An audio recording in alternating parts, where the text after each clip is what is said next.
Hello বন্ধুরা, তোমরা কেমন আছো? আমি ভালো আছি। রোজকারের মতো আরেকটা ভিডিও নিয়ে চলে এসেছি। দেখো বন্ধুরা, আমি সকালে প্রথমে উঠেই আমি চলে এলাম ছাদ বাগানে। দেখো আমি আমার ভেন্ডি গাছগুলো তো দেখতে পাচ্ছ, মাথাগুলো কেটে দিয়েছি, ওর মধ্যে আবার করে বেগুন গাছ ছোট ছোট বসিয়েছি পরবর্তীর জন্য। যেগুলো বড় আছে সেগুলো, আর দেখো প্রথমে ওলকপিগুলো তো বড় হয়ে গেছে, ওটা পরে আরেকটা ভিডিওই দেখাবো। দেখো এই চারা আমি বেশি দিন না, তোমাদের তো দেখিয়েছি ট্রে সাজানো, সেই ওলকপিগুলো কদিনের মধ্যেই কেমন গ্রো হয়ে উঠেছে, ভালোই বেশ বেড়ে উঠেছে। তোমরা তো দেখতেই পাচ্ছ। এদিকে লঙ্কা গাছ আমি সব মাটিগুলোতে, গাছের মাটিগুলোকে করে দেবো, কারণ মাটিগুলো টাইট হয়ে থাকলে গাছগুলো বেশি বাড়তে পারে না। এদিকে সমস্ত গাছগুলো আমি একটু পরিচর্যা করে নিয়ে আমি চলে এলাম বেশ কিছু সবজি তুলবো, কারণ নিজের ছাদ বাগান থেকে যেটুকুই হয় সেটুকুই তুলতে এত ভালো লাগে যে তোমাদের কি বলবো। নিজের গাছের সবজি কতটা আনন্দের সে বলে বোঝানোর না। তো আমি চলে এলাম এবার পুঁই শাক আর বিটুলি তুলতে, কারণ পুঁই শাকগুলোতে বিটুলি হয়েছে।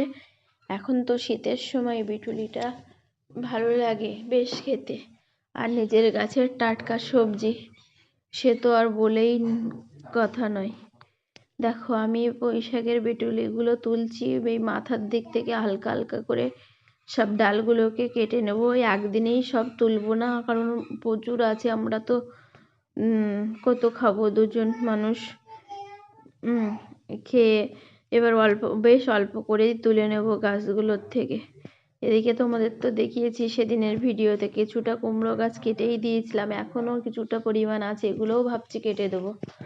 এদিকে দেখো কিছুটা কুমড়োর থেকে এখনও ফুল উঠছে, এগুলোতে আমি ভাজবো এগুলো, কারণ বেসন দিয়ে একটু ভেজে খেলে এটা খুব সুন্দর লাগে গরম গরম।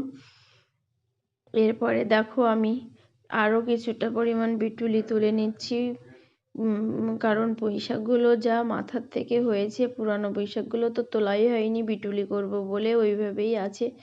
মাথার থেকে যেটুকু হয় তুলে নেব। এরপরে সমস্ত সবজিগুলো আস্তে আস্তে আমি কেটে নেব। দেখো এখনও আমার ভেন্ডি গাছ থেকে বন্ধুরা এখনও মানে টুকটাক করে যেটুকু উঠছে।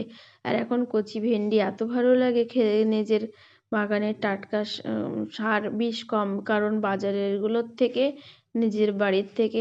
এবার দেখো বন্ধুরা আমি চলে এলাম আরও একটা ভেন্ডি, এই গাছের দেখো পাতা নেই, অথচ দু একটা করে ভেন্ডি আমার প্রায় ওঠে, যা ওঠে খাওয়াটাই চলে যায়। এবার আমি সবজিগুলো সব একে একে তুলে নেব, কারণ এগুলো সকালবেলাই তুলে নিই, যেটুকু খাই খাবার জন্য সব সকালবেলাতেই তুলে নিই, সকালবেলাতে তুলে নিই। এরপরে দেখো এরপরে ভাবছি যা এখন হচ্ছে হচ্ছে, না হলে কদিন পরে গাছগুলো তো তুলেই দেবো, ভেন্ডি গাছগুলো দিয়ে আবার নতুন করে বসাবো ভেন্ডি গাছ। এদিকে দেখো আমি ছাদে জল দেওয়ার জন্য, কারণ বাগানগুলোতে এবার সবজিগুলো তোলা হয়ে গেলে আমি বাগানগুলোতে জল দিয়ে নেব। বাগানগুলোতে জল না দিলে তো রৌদ্র পড়লে গাছের যে পালং শাক গাছটা আছে সেগুলো শুকিয়ে যায়, সব জল দিয়ে নেব। হ্যাঁ, এরপরে দেখো বন্ধুরা আমি কতটা বিটুলি সব তুলেছি, তোমাদের দেখালাম এগুলো।